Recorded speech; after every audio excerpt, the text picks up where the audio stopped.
galera! Começamos hoje um assunto fenomenal, que ele cai em qualquer vestibular do país. É impressionante como esse assunto cai. Cai no Enem, os principais vestibulares do país, na sua prova, algum momento vai cair. Eu quero você arrasando. Vai ser bem fofo, vai ser bem gostoso, vamos com calma. Começamos hoje, função, vamos lá. Para começar, peguei um exemplo, olha só. Um estabelecimento vende determinado tipo de arroz a R$ 3,40 o quilograma. As compras de 5 pessoas, levando determinada quantidade em quilogramas do arroz, estão representadas na tabela seguinte. Então o cara me deu uma tabelinha. O que ele falou? Se eu levar meio quilo, eu vou pagar uns 70. Se eu levar 1 quilo, paga R$ 3,40. Claro, o quilo custa R$ 3,40. Se eu pegar 1,4, eu vou pagar R$ 4,76, 3,5, 11,90 e assim por diante. Você sabe o que eu estou fazendo ali? Você sabe? Vou te contar. A gente está relacionando a quantidade em quilogramas com o preço. Existe uma relação entre eles. Quanto mais eu comprar, mais eu vou pagar e assim por diante. Esta relação pode ser que seja função, pode ser que não. Mas o que é uma função? Vamos com calma. Primeiro eu vou inventar uma outra relação aqui. Eu vou relacionar o conjunto A com o conjunto B. Pois bem, vou fazer a minha relação, ó. Uai! Relacionei. Quando eu relaciono, o 1 está relacionado ao A, o 2 está relacionado ao B, o 3 está relacionado ao C e assim por diante. Vamos começar a se acostumar com os nomes, tá? Esse conjunto, meu conjunto A, ele foi conjunto de partida. Já o B, ele foi conjunto de chegada. De novo, o A é meu conjunto de partida, enquanto que o B é conjunto de chegada. Quem é o A? Conjunto de partida. Quem é o B? Conjunto de chegada. Esses conjuntos têm nomes. Na matemática, a gente vai chamar este conjunto de partida de domínio. O quê? Domínio. É só isso. É o conjunto que está saindo. Você se chama domínio. Já você, o conjunto de chegada, se chama contradomínio. Acabou. Ai, os nomes assustam. Não dê bola para os nomes. Ele é só um nome. Diga para mim quem são os elementos do meu domínio. 1, 2 e 3. Beleza? E quem são os elementos do meu contradomínio? Vá. A, B, C, D. Pronto. Conjunto de saída, meu domínio, normalmente relacionado com a letra X. Conjunto de chegada, meu contradomínio, normalmente relacionado com a letra Y. Então tem meu domínio 1, 2 e 3, meu contradomínio A, B, C, D. Foi beleza? Pois bem, vou te contar algumas coisas. Dentro do meu contradomínio, o meu ABCD, existem alguns elementos que foram relacionados com algum domínio, concorda? O A, o B e o C, eles foram relacionados. O D não, mas o A, B e C foram relacionados. Quando algum elemento do contradomínio ele é relacionado com algum domínio, ele se chama imagem. Então, olha só, o contradomínio A, ele é imagem do domínio 1. Vem comigo? O contradomínio B, ele é imagem do domínio 2. O contradomínio C, ele é imagem do domínio 3. O contradomínio D, ele é apenas um contradomínio? Ele não é imagem, porque não foi relacionado com ninguém. Vamos mudar um pouco a frase.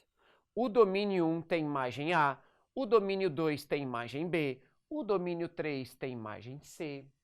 Eu poderia, se quiser, formar pares ordenados. 1 e A, 2 e B, 3 e C. Esses pares ordenados representam aquela relação. Agora, se é função, se não é função, eu ainda não sei. Mas que eu já sei que é uma relação. Então, vamos lá. Quem são os elementos do meu domínio? 1, 2 e 3. Quem são os elementos do meu contradomínio? A, B, C, D. Foi beleza? E quem são os elementos da minha imagem? A, B e C. Aqui está. Domínio, contradomínio e imagem. Tá fofo? Teteia? Agora que você entendeu isso, você está pronto para ser introduzido no mundo das funções. Sabe o que é uma função? Ele é uma relação que todo domínio tem a sua imagem, é apenas uma imagem. Fala comigo, todo domínio tem que ter a sua imagem, é apenas uma imagem. Deixa eu ver. cada domínio teve a sua imagem, é apenas uma imagem, ou seja, um domínio não pode ter duas imagens ou mais, mas ele também não pode ficar sem imagem. Ele tem que ter sempre uma imagem. Você tem uma imagem? Sim. Você tem uma imagem? Sim. E você tem uma imagem? Sim. Então você é função, fofo? Então eu entendi. Função é quando eu tenho uma relação que todo domínio tem a sua imagem, é apenas uma imagem. Eu vou no quadro, eu vou inventar várias relaçõezinhas para você me dizer se é função ou não, tá? Vem comigo! Vamos lá! Trouxe aqui no quadro alguns conjuntos, tá? Conjunto A, conjunto de partida 1, 2 e 3, conjunto B, A. Eu vou inventar uma relação aqui para a gente ver se ele é ou se não é função. Me ajuda aqui, ó. Vou fazer, hein? Eba!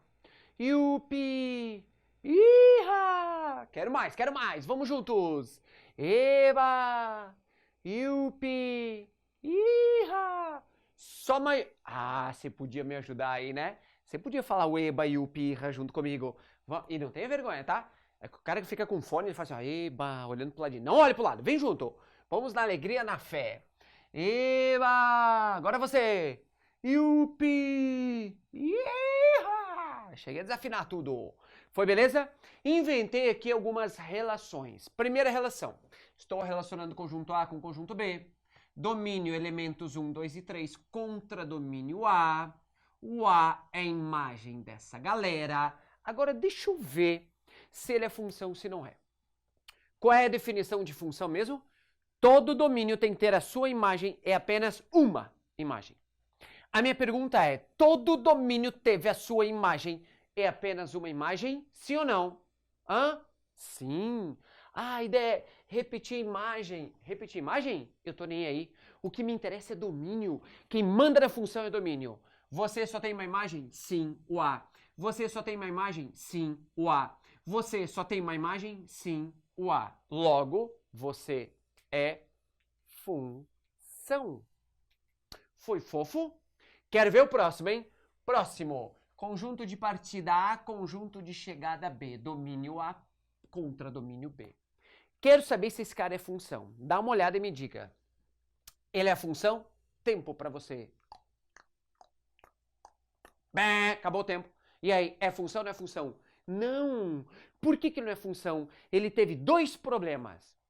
Todo domínio tem que ter a sua imagem, apenas uma imagem. Domínio 1 já teve problema, duas imagens. Não pode. O 2 também teve problema. O domínio 2 não teve imagem. Não pode também. Então ele é função? Não. A ideia, o que ele é? Ele é uma relação. Só isso. Toda função é uma relação, mas nem toda relação é uma função. Esse cara é apenas uma relação. Só relacionei os conjuntos A e B, mas ele não é função porque ele não teve aquele pré-requisito de todo domínio ter a sua imagem, apenas uma imagem. Só isso. Vamos lá? Quero a próxima. Então você, deixa eu escrever aqui, você não é função. Beleza? Próximo. Olha para lá e me diga, é função sim ou não? Acabou o tempo. E aí, é ou não é? Sim, ele é função. Todo domínio teve a sua imagem, apenas uma imagem. Mas tem uma galera que não é imagem. Tô nem aí. O que me interessa é domínio. Você só tem uma imagem A, você só tem uma imagem B e você só tem uma imagem C. Logo, você é função. Tranquilo, função, né? É só isso, função. É enxergar domínio e imagem, domínio e imagem, domínio e imagem. Só. Pois bem, voltamos para lá e vamos continuar. Pois bem, agora que você já arrasa em função, já sabe quem é função e quem não é, eu vou te contar algumas perguntas tradicionais de função. Primeiro eu te dei uma função definida por f de x é igual a 1 sobre x menos 1. O que é isso? É uma função. Simples. Se ele perguntasse para mim, por exemplo, quanto vale f de 10? Primeiro eu quero que você leia para mim, tá? Leia comigo, vá. F de x é igual a 1 sobre x menos 1. Se eu tivesse pedido você f de 10, eu estou trocando x por 10, certo? E se eu troquei esse x por 10, é porque o outro x você também troca por 10. Ah, é? Quem é f de 10? 1 sobre 10 menos 1. Acabou. Quem é f de 40? 1 sobre 40 menos 1. Quem é f de π? É 1 sobre π menos 1. Pronto! Para calcular o valor numérico é só substituir o que ele me pediu. Agora, quando ele fala assim, ó, encontre o domínio da função real. Quer dizer que esse cara aqui é minha função real. Quando ele pede o domínio, sabe o que eu quero saber? Quais valores de x para que esse magrão exista? Ai, Dé, como assim? Pode ser que ele não exista? Claro! Eu tenho dois grandes problemas dentro da matemática básica. Conforme a gente for evoluindo na função, a gente vai ver as particularidades de cada um. Mas, quais são os dois grandes problemas? Quando eu tenho uma fração. Lembra que eu nunca posso dividir por zero. Então, meu denominador não pode ser zero. Quer ver o segundo problema? Radical de índice par. Raiz quadrada, raiz quarta, raiz sexta. O radicando, o cara que está dentro do radical, ele não pode ser negativo. Então, eu tenho desses dois grandes problemas. Existe um terceiro que seria misturar os dois. Eu vou lá e coloco uma fração com uma raiz quadrada embaixo. Então, ele não pode ser zero por ser denominador e não pode ser negativo porque está dentro de radical. Então, posso misturar. Dá uma olhada nessa questão que eu inventei aqui. F de x é 1 sobre x menos 1. Ele tem problemas? Sim. Qual o problema? Fração. Se ele é uma fração, não posso dividir por zero. Então, quer dizer que quem é o domínio dessa função? Meu domínio, eu vou lá e pego o denominador, que é x menos 1, e falo, você tem que ser diferente de zero. E agora é só gelar o x. Quer dizer que o x tem que ser diferente de 1. É claro que eu tenho que escrever isso de uma forma bonita. E escrever de uma forma bonita, eu escrevo que o domínio de f, ele é, olha eu, x pertence aos reais, tal que x é diferente de 1. X pertence aos reais, tal que x é diferente de 1. Só não vá fazer, gente. Igual uma vez eu tive um aluno que falou assim, ó, ô Dé, eu não entendi o share. Eu falei, entendeu o quê? Ele, o share. Pensei, Cher? Primeira coisa que eu lembrei, gente, aquela cantora, a Cher. Falei, rapaz, como é que você conhece a Cher? Ele falou, eu vi no quadro. Que quadro? Gente, ele estava lendo esse cara como Cher. Tu não me vai fazer isso? Esse cara quer dizer X pertence aos reais, beleza? Então, Cher tal que... Para, não é Cher não. Vá, X pertence aos reais tal que o X ele é diferente de 1. E aqui... matamos o domínio da função. Não foi fofo? E eu posso inventar milhares de funções, onde eu vou lá e coloco raiz quadrada, denominador, e vou inventando moda. É só você tomar cuidado para saber quando que ele existe e quando que não existe. E só. Pois bem, feito isso, vamos dar uma melhorada na questão. Olha essa aqui que eu inventei também. Eu coloquei um gráfico todo torto. Tem um gráfico de subida, aqui é constante, sobe, desce. Aqui eu estou te falando que o ponto... quando o x for 2, o y vale, eu não sei. Quando o x for 10, o y vale, eu também não sei. Quando o x for 13, o y vale 9. E quando o x for 14, o y vale 7. Beleza? Primeiro vamos aprender a ler o gráfico. Esse ponto, ele está me dando um par ordenado, um x e um y. Ele está falando para mim que quando o x for 14, o y vale 7. De novo... quando x for 14, o y vale 7. Então, quer dizer que o par ordenado 14 e 7 pertence àquela função. Quer mais? Quer dizer que o domínio, eixo x é meu domínio, eixo y contra domínio, quer dizer que o domínio 14 possui imagem 7. O domínio 14 tem imagem 7. Deixa eu ver se você me entendeu. Se eu perguntasse para você qual é a imagem do domínio 13, quem é? Quem? Boa! A imagem do domínio 13 é o 9. Foi fofo, né? Se eu chamar esse cara aqui de f, função f, eu posso falar que o f de 13 é igual a 9, o f de 14 é igual a 7. Quer dizer que o domínio 14 tem imagem 7, o domínio 13 tem imagem 9 e assim por diante. Pois bem, mas a pergunta que eu quero não é essa. Olha o que ele falou. Calcule f da raiz quadrada de 31, sabendo que o f de π vale 3,14. Eu não vou conseguir. Calma. Quem é f de 2? Não sei. Quem é f de 10? Não faço ideia, mas é o mesmo do f de 2. Você concorda que quando o x varia de 2 a 10, ele é uma constante? Quer dizer que o f de 2 é um valor, f de 3 é o mesmo valor, f de 4 é igual, f de 5 é igual e por aí vai. Ele falou que o f de π vale 3,14. Quem é o π mesmo? O π ele é 3,14. Quer dizer que se o f de π vale 3,14, ele está me falando que quando o x for π, o y vale 3,14. E o π, fofo, ele é um pouco maior do que 2. O π, ele é um pouco maior do que 2. Quer dizer que quando o x for π, o y vale 3,14. Você sabe o que é isso que ele quis dizer? Eu vou tentar falar de novo. Você sabe o que é isso que ele quis dizer? Eu vou te contar. O que ele quis dizer é que se quando o x for π, o y vale 3,14, quer dizer que quando o x for 2, o y vale 3,14. Quando o x for 4, vale 3,14. Quando for 5, 3,14. Quando for 10, vale 3,14. Qualquer coisa variando de 2 a 10, ele é uma função constante. O resultado é sempre 3,14. E ele quer saber quanto vale f de raiz quadrada de 31. Eu não sei quanto vale exatamente raiz de 31, mas eu sei que ele é maior do que raiz de 25 e menor que raiz de 36. Ele está entre 5 e 6. Entre 5 e 6, ele vale 5, alguma coisa. E uma coisa é fato, 5, alguma coisa está entre 2 e 10, então eu coloquei mais ou menos ali. Você é a raiz de 31. E quando o x for raiz de 31, quanto vale o y? Chegou a sumir? Ele vale 3,14. Isso quer dizer que o f da raiz de 31 vale 3,14. E eu cobrei f da raiz de 31 para propositalmente ele ficar feio mesmo. Eu poderia ter pedido f de 3, f de 4, f de 5, f de 6, f de 7, f de 8, f de 9, f de 10. Todos eles, o resultado seria 3,14. Porque ele faz parte de um intervalo, onde naquele intervalo a função é constante.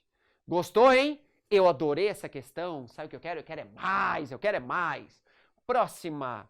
Se f de x é igual a x sobre x ao quadrado mais 1. Como é que é? X sobre x ao quadrado mais 1. Então, calcule f de raiz de 2. Ai, como vai ser fácil. Leia para mim, leia para mim. F de x é igual a x sobre x ao quadrado mais 1. Se eu tivesse pedido f de 10, ele ficava 10 sobre 10 ao quadrado mais 1. F de 40, 40 sobre 40 ao quadrado mais 1. Mas ele quer f de raiz de 2, então vai ficar raiz de 2 sobre raiz de 2 ao quadrado mais 1. Vou fazer ele no quadro para ficar bonitinho, eu já volto. Vem! Vamos ver aqui, já escrevi, tá?